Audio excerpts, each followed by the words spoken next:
Eu vou contar para vocês algumas histórias de terror do Edgar Allan Poe.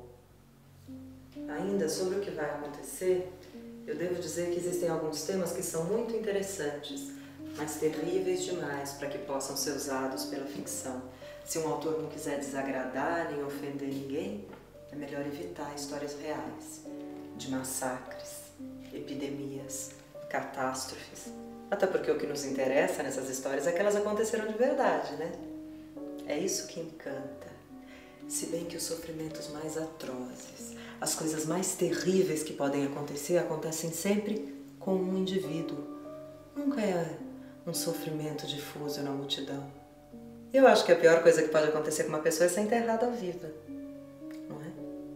Vocês já devem ter ouvido falar de uma doença em que a pessoa fica com aparência de morta por um tempo. O aspecto cadavérico, o lábio pálido, o olhar sem brilho. O corpo fica frio, rígido, mas é só uma suspensão temporária dos sinais vitais. O cordão de prata não se rompeu para sempre. E eu fico pensando, nessa hora, onde vai parar a alma? É interessante isso, não é?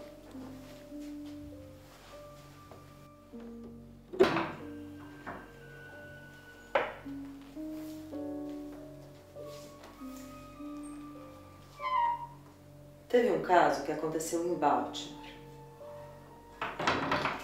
com a esposa de um congressista. Ela tinha uma dessas doenças que zombam dos médicos. Fez diversos exames, consultou todos os especialistas e ninguém conseguia descobrir o que é que essa mulher tinha. Ela foi piorando, piorando, piorando, até que ela morreu. Ou, pelo menos, parecia que tinha morrido. Ela foi enterrada no jazigo familiar, que ficou fechado por 3 anos. Até que morreu uma outra pessoa da família e eles foram abrir o jazigo para depositar o outro caixão. E foi o próprio marido dela quem abriu a porta e uma coisa branca caiu no colo dele. Era o esqueleto da mulher. Eles foram investigar e chegaram à conclusão de que ela acordou dentro do caixão, começou a se debater. O caixão caiu da prateleira, se espatifou. Então ela conseguiu sair de lá, pegou um pedaço de madeira e foi bater na porta de ferro para ver se alguém ouvia que ela estava lá. Só que aí a roupa dela se enroscou. E assim ela morreu. E ali ela apodreceu, ereta. Teve um outro caso que aconteceu na França, em 1831. Era uma moça muito bonita, de família rica, então naturalmente ela tinha vários pretendentes, inclusive um escritor de Paris, porque ela nutria um carinho especial. Mas por uma questão de família, por orgulho do nascimento, ela resolveu se casar com um banqueiro e diplomata que era um homem importante na cidade. Os dois viveram alguns anos juntos infelizes, até que ela morreu. Ou pelo menos parecia que tinha morrido. Ela foi enterrada num sepulcro comum, numa pequena vila onde ela tinha nascido. E o escritor de Paris, quando soube da morte dela, viajou para essa cidadezinha no romântico propósito de se apossar das suas longas madeixas como lembrança.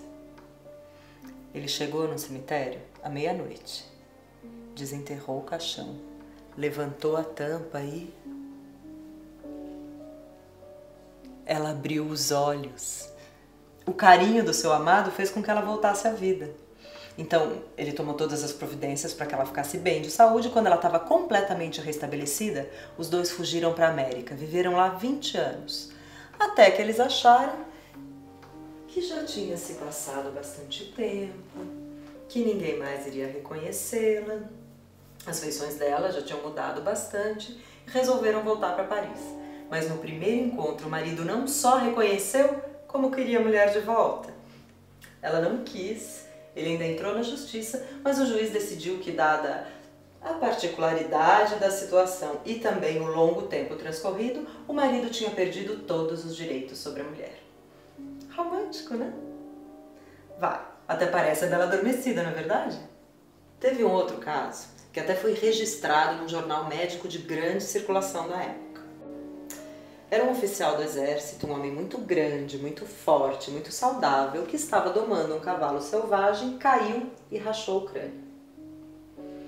Ele foi atendido prontamente, estava se recuperando bem e de uma hora para outra ele começou a sentir um torpor, uma tontura e morreu. Ou pelo menos parecia que tinha morrido. Ele foi enterrado com uma pressa censurável, porque era época de calor, a decomposição é muito rápida, numa quinta-feira à noite. No domingo, o cemitério cheio, todo mundo visitando seus parentes, um camponês se sentou para descansar no túmulo do oficial.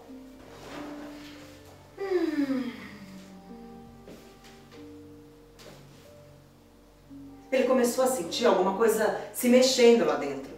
Primeiro as pessoas não queriam acreditar, mas esse homem ficou tão desesperado que resolveram conferir. E mal começaram a cavar, apareceu a cabeça do oficial.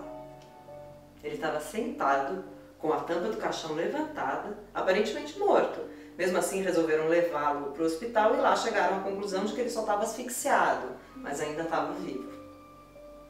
O que aconteceu foi que ele acordou com o barulho do cemitério. Então, como ele era muito forte, ele conseguiu levantar a tampa do caixão. Claro, a cova também não tinha sido muito bem feita, a terra estava bem porosa. Agora, o que dizem, não sei se é verdade, é que ele foi vítima da charlatanice dos médicos. Porque naquela época estava muito na moda umas experiências com choques elétricos e dizem que foi isso que fez com que ele entrasse nesse estado. Agora, se essas experiências normalmente dão errado, às vezes elas dão certo também. Teve um outro caso que aconteceu em Londres, em 1800 e pouco também. Era um jovem procurador que morreu de tifo, ou pelo menos parecia que tinha morrido. Como ele não tinha todos os sintomas típicos da doença, os médicos queriam investigar melhor o caso, fazer uma autópsia, né? Um exame pós-mortem, e a família não autorizou. Então eles resolveram, por conta própria, desenterrar o rapaz 8 dias depois. Naquela época não era muito difícil encontrar grupos de desenterradores de cadáveres, né? Eles faziam isso para roubar ou sabe-se lá para que mais. Bom, levaram o corpo lá para uma sala de cirurgia e começaram a dissecá-lo. Então tinha um médico que queria fazer uma experiência aplicando uma bateria elétrica no músculo, no coração. Ele deu um talho grosseiro no peito, estava morto mesmo, né? Aplicou o choque e na hora que ele aplicou, o rapaz levantou, andou até o meio da sala, falou alguma coisa que ninguém entendeu o que era e caiu. Os médicos ficaram paralisados. Mas como era uma situação de emergência, logo eles se recobraram do choque e socorreram o rapaz, deu tudo certo. Mas o que é interessante nessa história é o que ele próprio declarou depois, o ex-morto. Ele disse que em momento nenhum ele esteve completamente inconsciente. Desde a hora em que ele foi declarado como morto até aquele momento extremo em que ele estava sendo dissecado, ele sempre teve alguma consciência do que estava acontecendo. Situação difícil, né? Ah, sabe o que ele falou naquela hora que ninguém entendeu? Eu estou vivo! Mas dizem que isso acontece com muita frequência. É que normalmente a gente não fica sabendo, né? Inclusive aconteceu com um amigo meu.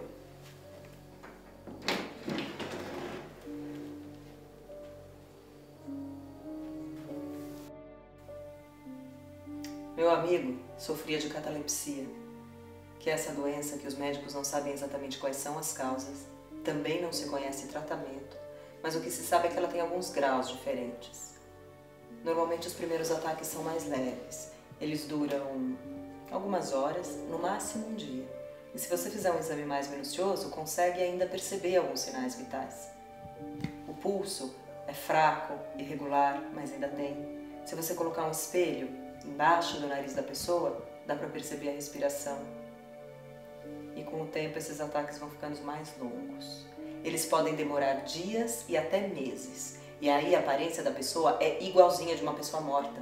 Não tem como perceber a diferença. Então muitas vezes o que salva essa pessoa de ser enterrada viva é justamente que os amigos, os parentes sabem que ela sofre de catalepsia, né? Esse meu amigo, ele quase não dormia por causa da doença. Ele tinha medo de acordar dentro de um caixão. E quando ele conseguia vencer a insônia, tinha pesadelos com isso. Ele chegou a mandar reformar todo o jazigo familiar. Mandou colocar uma maçaneta por dentro, para o caso dele acordar lá. E no próprio caixão ele fez um sistema de molas de forma que ele pudesse ser facilmente aberto, porque também ele podia acordar fraco. E o caixão era todo acolchoado, tinha várias almofadas, bem confortável. No alto do jazigo, ele mandou colocar um sino com uma cordinha que deveria ser ligada ao seu pulso. Então o menor movimento dentro do caixão faria soar o sino. Mas de que vale a precaução de um homem frente ao destino, não é? Um belo dia ele acordou e tudo continuava escuro. Então ele percebeu que tinha alguma coisa barrando os movimentos dele. Ele concluiu que estava num caixão. Mas aí o anjinho da esperança se aproximou dele e ele se lembrou de todas as precauções que ele havia tomado. Então ele começou a empurrar a tampa do caixão, mas ela não abriu.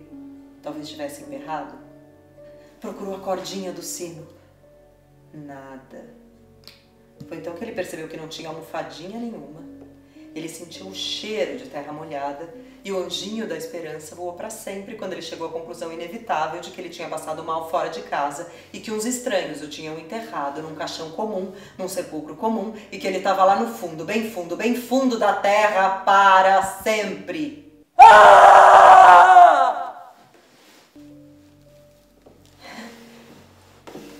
Então ele se lembrou de tudo o que tinha acontecido.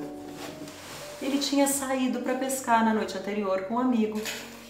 Começou uma tempestade e o único lugar que eles encontraram para se esconder foi um pequeno barco que estava ancorado ali às margens do rio. Lá ele deitou num pedaço de madeira, era um beliche improvisado, sem colchão nem nada, muito apertadinho, e ali ele adormeceu. Então a situação em que ele se encontrava, junto com o fato dele já ter o espírito impressionado, é que fez com que ele tivesse essas visões. Mas a sensação que ele teve foi exatamente a mesma de ser enterrado vivo. Como há males que vêm para bem, desde esse dia ele sofreu uma revolução no seu espírito. Ele parou de pensar na morte e começou a pensar na vida. Parou de ler histórias de cemitério, histórias de terror, histórias como esta, e resolveu levar a vida de homem. Começou a praticar esportes, caminhadas ao ar livre, foi até viajar para o exterior. E desde então, ele se livrou dos seus medos. E com eles, se livrou também da catalepsia, porque talvez a doença tenha sido mais a consequência do que a causa dos seus medos, não é?